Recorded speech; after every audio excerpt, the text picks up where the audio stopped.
Right now at 10, a man is dead following a hit and run in Miami. Plus, a multi-car crash stops traffic on Joplin's busiest street. Also, we're heading to an axe dueling competition in Joplin. And while we're in Joplin, we're going to learn how to make glass tea lights. The 4 states' most watched news starts now.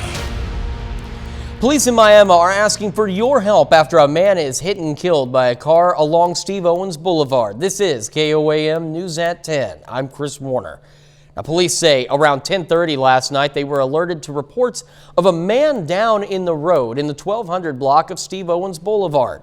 Police arrived on scene and found a man who appeared to have been hit by a car. Officials say the car left the scene after hitting the man.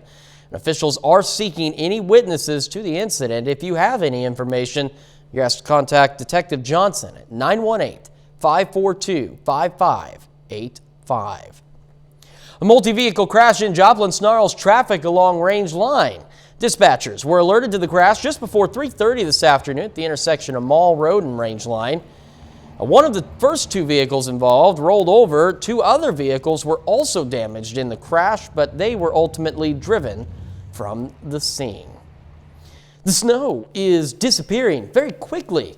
That was William Shatner. Nick Kelly joins us. Yes, it certainly is. Chris Warner, thanks to temperatures finally back above freezing today and a lot of sunshine to go along with it. Forget about the partly sunny skies I was expecting, and forget the lows I was expecting in the 20s as well. We'll take that south wind, keeping us at 31 during the overnight, pushing us back to 44 in Joplin. In fact, many of us lower in the middle 40s this afternoon. Again, we'll take it as we continue with mainly a dry look to the Skywatch storm tracker. Maybe a little bit of moisture way up in the clouds, but nothing's really reaching the ground. Just some passing cloud cover for some of you. The overall setup doesn't show much threatening weather either. Just a weak cold front passing through. That's what's bringing a calm breeze in and a light north breeze throughout the course of the night. As far as what it's doing to temperatures, we are dropping back near 30 across much of the region. This time around, though, I am expecting temperatures to drop back into the mid-20s. A little bit of cloud cover for some overnight and to get the morning started, but looking good for the new work week and school week to begin tomorrow, Chris, with highs back near 45. We'll take a look at the rest of the week here in a bit.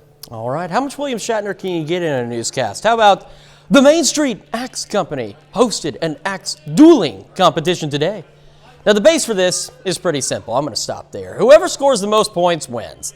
Participants could compete solo or as a team, providing a fun and competitive challenge. We have 14 teams visiting from Kansas City, Jinx, Oklahoma, Northwest Arkansas, Pittsburgh and Joplin area, and Neosho. Duels, you have a teammate. A match is 5 throws. You and your teammate stand side by side. You throw at the same time and share the same bullseye. The high score wins from 5 throws. In addition to the axe throwing, there were bar games, food, and prizes throughout the day. Just down the way, Joplin Spiva Center for the Arts hosted a glass tea light class today. Now, this course focuses on glass composition, and participants had the chance to make what you're seeing there, their own abstract creations that they could bring home. We're making tea lights. We're going to put little fairy lights in them so they'll glow through the light or through the candle holder. And you can put a candle in it if you want. But we've made all kinds of things here at Spiva. We've made ornaments, we've made sun catchers, we've made jewelry, all kinds of things. The event was for ages 9 and up. Turning abroad, the U.S. says Russia could attack Ukraine any day now, but the Kremlin continues to insist that it has no plans of doing so, despite amassing roughly 110,000 troops along Ukraine's border. Tom Hansen reports from New York. The White House says a Russian invasion of Ukraine may be imminent. We believe that there is a very distinct possibility that Vladimir Putin will order an attack on Ukraine. It could take a number of different forms.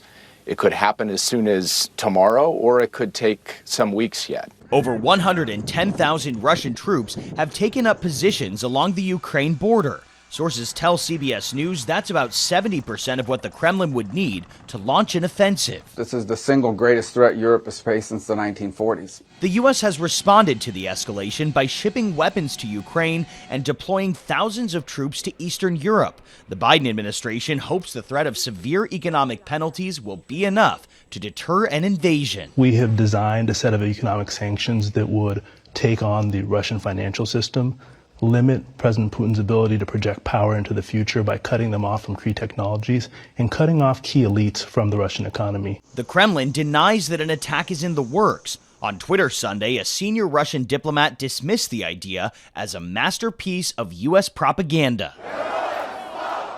On Saturday, thousands took part in a patriotic march in Kharkiv, Ukraine's second largest city. Other Ukrainians spent their weekend training to defend their homeland. Tom Hansen, CBS News, New York. U.S. intelligence officials say they believe Russian President Vladimir Putin has yet to decide whether to invade Ukraine, and they believe the decision is largely his to make.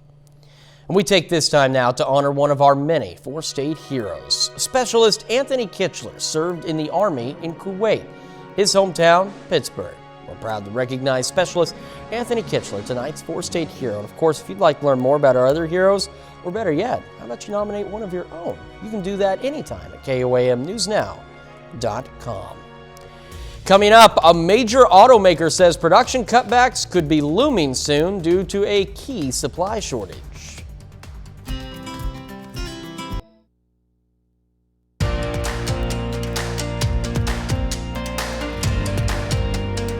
Welcome back. A major automaker says production cutbacks could be looming soon due to a key supply shortage.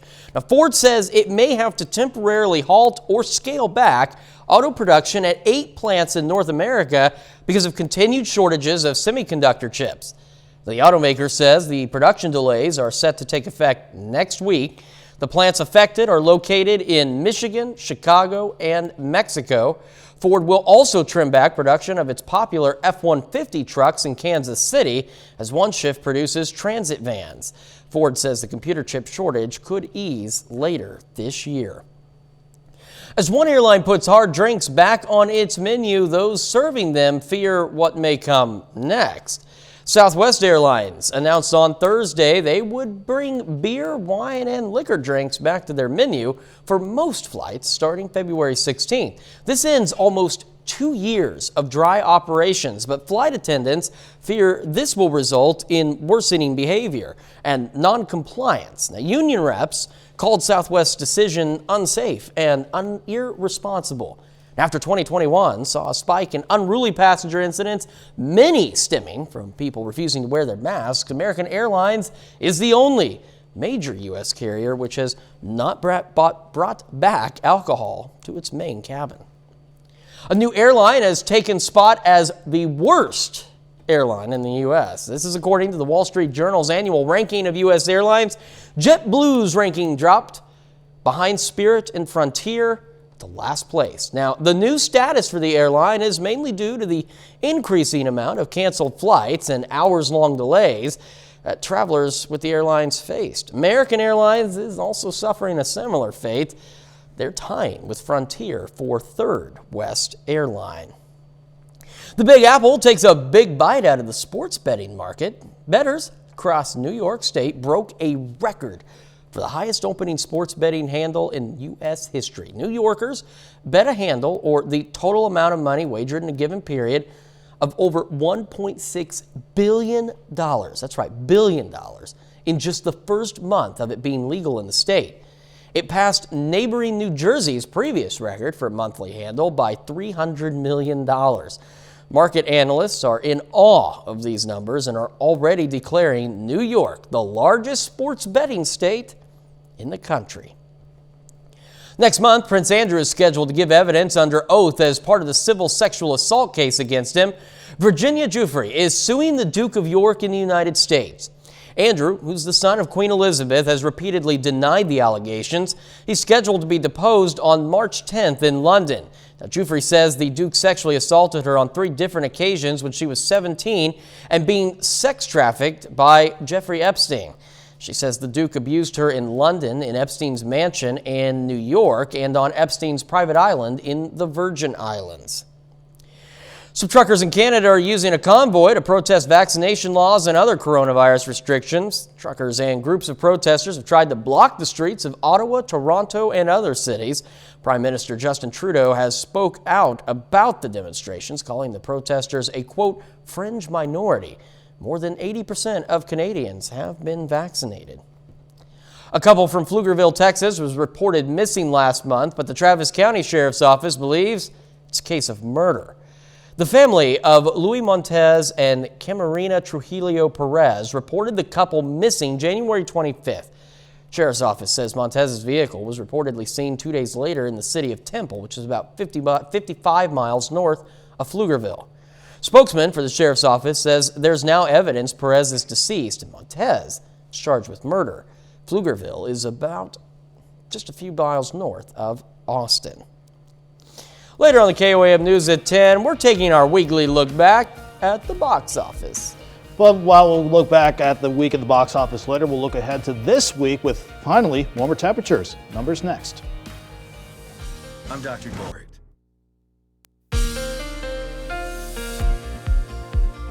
It was nice that we wrapped up the weekend on a quiet note and with temperatures even a little warmer than I was expecting. We'll break down the numbers in a moment, but first, your live look outside of Seneca, Missouri, courtesy of Indigo Sky Casino and Resort.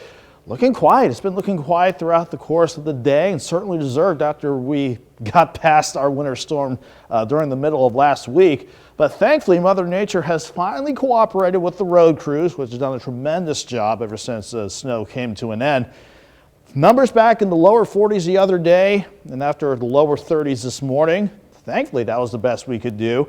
Thanks to a south wind that stayed in place. We went back into the lower to middle 40s this afternoon. Those numbers certainly doing their part to continue to melt the snow, and those are numbers that we can certainly hold on to as we go throughout much of this week. For now, though, 7th range line looking quiet on this late Sunday night. Still sitting at 30. We got some cloud cover passing through, but nothing underneath the clouds because of the humidity. Any moisture that might be trying to develop in a couple spots is being gobbled up by relatively dry air in place with that calm breeze outside.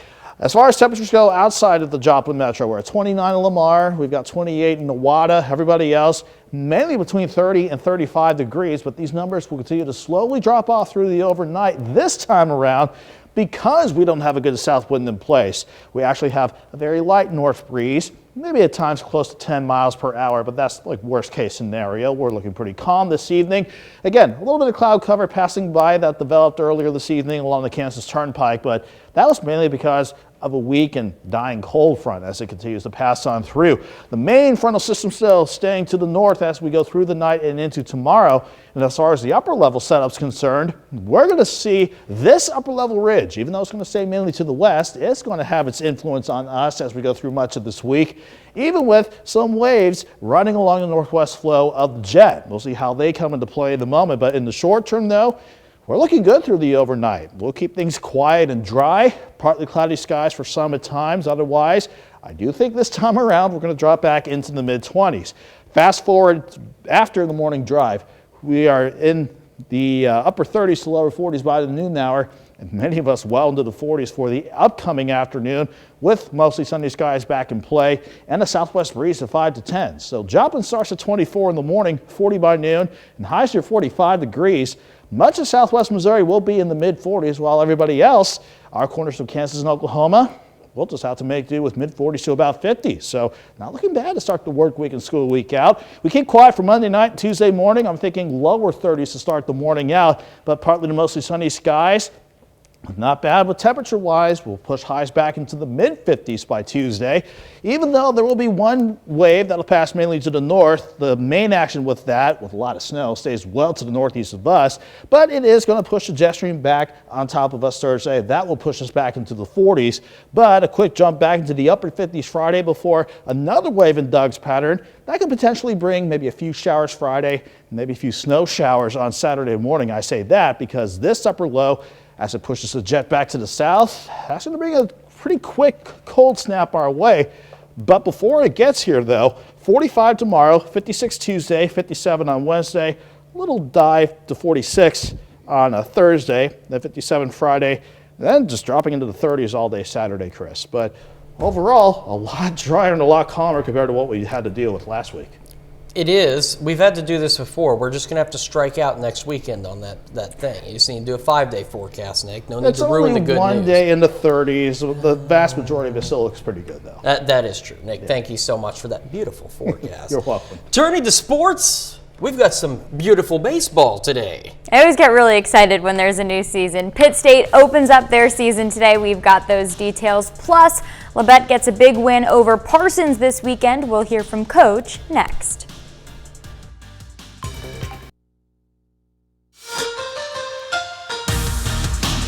This is the Toyota Sunday Night Sports Feed. Baseball is back. Pittsburgh State enters the year ranked second in the MIAA preseason poll. They open up their season today against Southwestern Oklahoma.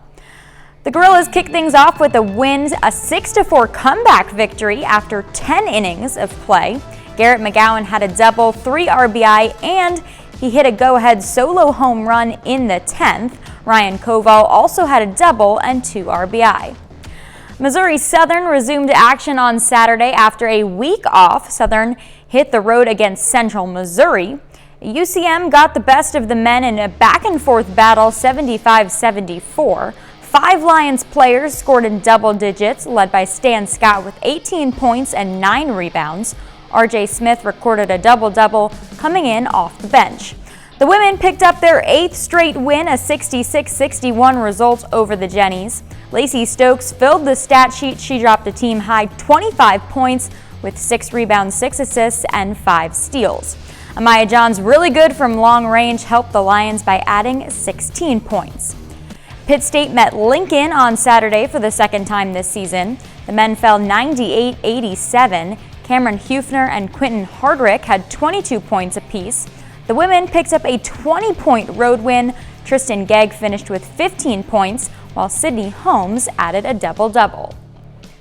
Next up for Pitt State, they hit the floor against Central Missouri on Monday evening. The Jennies won the first matchup between the two teams back in December. Nyjah Collier and Brooke Littrell combined for 51 points and 30 rebounds. So the Gorillas are hoping to contain those two and control the boards. It's going to take a team effort and has the potential to be a big statement game for PSU. We'll need a defensive stand from everybody. For us, it's really been when we've been at our best basketball. It's been when everybody's been involved. We've been waiting for that type of win this whole season, and so I think that it would mean a lot to our program. It'd mean a lot to our players. It would be a game changer for us. I think just on the positive note of our mentalities. The Labette girls got a big win over Parsons on Saturday. The Grizzlies improved to 11-3 and remain at the top of the SEK standings. Labette held on to a 10-point lead at half. That nearly doubled their lead. A huge 18-point third quarter. The Grizzlies ended up winning 59-43. Madison Brannon scored a team-high 21 points. Shelby Wilson had 14, and Anna Dean added 10. Just the fact these kids, a lot of times, this is the last time they're going to play Parsons, and it's a big rival for us. And the fact is that I thought we were the better team, and we had to have a big third quarter, and we came out and did that. I think it was a confidence building stuff for us too, because we did some very nice things. We still have a lot of things to work on, but each of those kids, I can go 10 deep, and on any given night, some of their playing times are different, but it takes all of us to do that. When we come back, we'll catch up on some Big 12 basketball. The Jayhawks make a statement at home on Saturday. We'll have those highlights next. Inside. Welcome back to the Toyota Sunday Night Sports Feed. Kansas at home on Saturday for a top 10 matchup. The Jayhawks playing their 4th straight game against a ranked opponent. Kansas's tough schedule continues, hosting Baylor. A few minutes in, Christian Brown pokes it away, slams it down on the other end. Then DeJuan Harris Jr. kicks it out to Brown. He drains the 3. Jayhawks with a 17-point lead, and where is Baylor in this one? A few plays later, Ochai Agbaji throws the alley-oop to Brown for the finish. 18 points and 10 rebounds for Brown. Second half, the lead at 24 points. Jalen Wilson to Agbaji for 3. And then back to this duo, Brown to Agbaji this time. He's also got 18. Kansas blows out Baylor 83-59. Also in the Big 12, Oklahoma at Oklahoma State. Tanner Groves knocks down the three. Game high 23 points. It's a 1-point game. Later, Avery Anderson lobs it to Musa Cisse. Still neck and neck. Cowboys have a 1-point lead at the break. The second half now. Cisse with the slam. 12 points in the game. Cowboys up 4 now. A little bit later on, off the steal, Anderson lays it in. We're going to have another look at that. Tough finish for Anderson. He finishes, extends the lead to 6. And then Caleb Boone, he also finishes with 12 in the game. Oklahoma State wins 64-55. We're back right after this. The time to accept 12. 2 new movies cracked the top 5 at the weekend box office. Did either or both manage to sneak past Spider-Man? Well, David Daniel has our weekend box office estimate. $4.2 million gave Sing 2 fifth place and a domestic total of $140 million. Scream fell to 4th place on ticket sales of $4.7 million. Spider-Man No Way Home dropped to 3rd, but made another $9.6 million for a domestic total of $749 million. Moonfall launched in 2nd place with $10 million, a figure dwarfed by the disaster flick's reported $138 million budget. Every Jackass movie has opened at number 1, and Jackass Forever continued the streak, topping the chart with $23.5 million. In Hollywood, I'm David Daniel. You know, that last movie is somewhat like daily life for me, but Okay. it's just the story of my life. Nick Kelly, something that has a better forecast. Just do that thing you do. Yeah, we are looking quiet for the rest of the night, and for much of this week, quite frankly, we just had to get past a cold night and highs back in the mid-40s tomorrow, like 40s and 50s, so that's going to be the general rule of thumb for much of this week. Nick, thank you. Danny Durzer of Sports. You're really throwing me off. Baseball is back. Pitt State opens up their season with a win today. Excellent. Guys, thank you so much. That is our time for now. We got the morning show at 5 a.m. We'll see you back here next weekend. Thanks for making us part of your night.